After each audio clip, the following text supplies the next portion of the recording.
Hi, this is Belle, and today I'm bringing you a review of Melting Stones by Tamara Pierce, one of the well-known fantasy authors.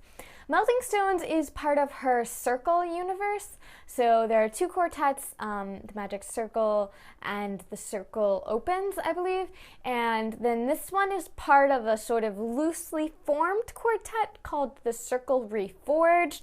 Melting Stones was originally published in 2007 as an audiobook and then in 2008 in print, but it is chronologically following Battle Magic, which was published in 2013. There's a review of that linked in the description.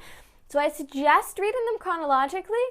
I'm honestly not sure how the whole writing and publication of those two worked because they tied really well. I actually didn't know about Melting Stones. I picked Battle Magic up on a whim and it wasn't marked as part of a series.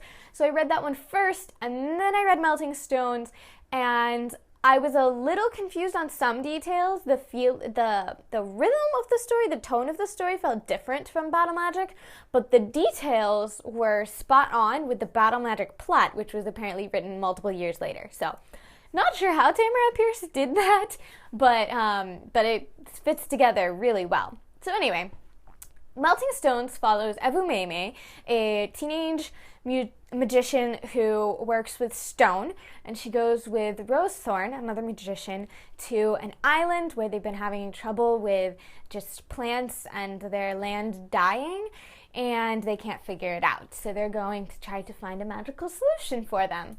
I don't want to tell you a lot else, obviously, to try to give away any spoilers, but there are a couple of things I really enjoy about this book in particular. And I'm, as far as I can tell, an oddball in this. I read some other online reviews, and a lot of longtime Pierce fans really didn't like this book. I'm odd in that way. I really like her Circle universe. Battle Magic was the first one I read in the universe. I really enjoyed that. Read Melting Stones. I've since gotten the original quartet and started with that one. And I like the Circle universe better even than I like her Tortall universe. I've tried to read some of the Lioness books, couldn't get into them. I enjoyed Becca Cooper, but these really are my favorites. And so far, I enjoyed Battle Magic and Melting Stones more than I enjoyed the first two books of the original quartet. So we'll see. A lot of other Pierce fans didn't. They thought this one was weaker, but I disagree. So if you're new to Pierce, you should probably give this a try, although you will miss a few details if you don't start with the original quartet. If you are a Pierce fan, I would love to hear your thoughts in the comments about the quality of these later books versus the early Circle series versus Tortall. I think it's really interesting. Anyway, what I like about this, Evumeme is a unique character in a couple of ways. One of the things that's interesting about her is that she's young. I'm sorry, I didn't look up the age, but instinctively I want to say she's around 13 or younger. I believe she was 11 in Battle Magic, so she's a very young teenager. And she's already been in a war. That's what Battle Magic is about. So there's a little bit of darkness. She's had a hard life. Pierce doesn't overemphasize that. She's still in some ways a normal girl, but she has scars and maybe a little bit of PTSD, and that to me is remarkable. You don't see a young female character written like that very often, particularly that young. It's become a little more common right now with YA dystopias to be able to have a 15 or a 16-year-old female hero who's doing all kinds of cool things and might be in the middle of a war, but not with someone quite as young as Evie. So I find that interesting. She's dealing with a lot of emotion there.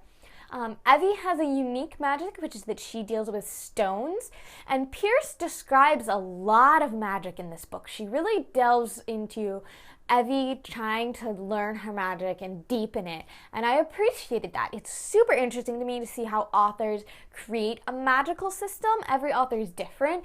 Pierce, I think, has a particularly well-developed one. She's really given a lot of thought to how she works with magic, and I enjoyed seeing more of how she imagined that being and more of the earth elements and seeing Evie deal with them. Because Evie is a stone mage, she has trouble dealing with people.